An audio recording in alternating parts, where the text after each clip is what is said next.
के हाम्रो बन्धन जीवन मृत्युको बिचमा होला त मिलन औँसी चाहिँ कालो यो अन्धकार दिनलाई अझै नि खाँचो छ तिम्रो त्यो किरण सत्य हो ढाँटिन तिम्रो बारे आफैलाई तिमीमा पाउने भाथे मधुरो सासले बोलाउँदा पासमा मनका त्रास नि टाढा भाग्थे म कसरी बुझाउ यो शून्यतालाई आफैलाई बुझ्न त सकिन खै मौनता बीचमा मायाको तृष्णा आँखा चिम्लँदा तिमी सधैँ कमजोरी थुप्रै छ म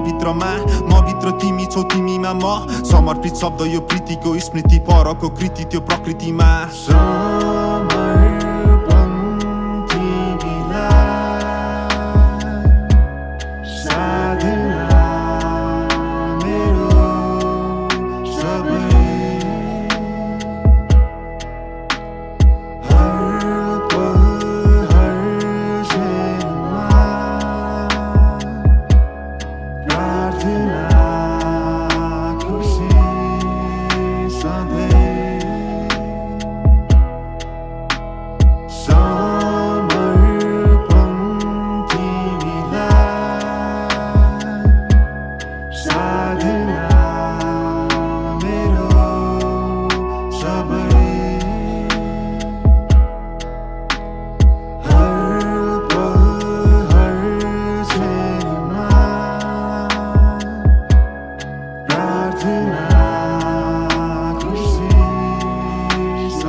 भावना पानामा केर्छु हिजो थिए जस्तोमा आज नि त्यही छु उज्यालो मन छैन अन्धकार रोज्या छु सागरको गहिराइमा वायुलाई खोज्छु माधुर्य मुस्कान्ती अझै सम्झन्छु आँखाले देख्दिन समीपमै पाउँछु कर्तव्य साधना भावना बिचमा सम्बन्ध अस्तित्व बिर्सने भाछु कथा त थुप्रै छन् भन्दिन भावना देखाउन सक्दिन दुवैलाई थाहा छ कि मन यो जो छ कि स्थिर भए एकै ठाउँ बस्दिन त्यही झरेको फुलुछु रस बिना चुडिने डरले झस्किन्न यो रोदनको बहावले तिमीलाई छोला चाहिँ आफैलाई बारे छु थाके म यो देखाउने हुलको जमातमा म कसरी उगारौँ भावनालाई मनको मासमा तिम्रो त्यो बासना मताउँछ मलाई त्यो नसाले झैँ नसामा बग्दछन् भावना नै तिम्रा ती यादको सहारा भई रुखो यो झाडी थियो निराशा हाबी थियो तिमीले सजायो फुलबारी झैँ म आफैमा हराउँछु यहाँ प्राय बाध्यता दुःख या सुख चाहे सोचाइ र खोजमा डुबेको बोझ हो तिम्रा लागि सायद छैन लायक साधना समर्पण तिमीलाई अरू केही दिन त सकिन खै खाली छन् हात नि सपना काल्पनिक साथमा हुन्छु याद गर मात्रै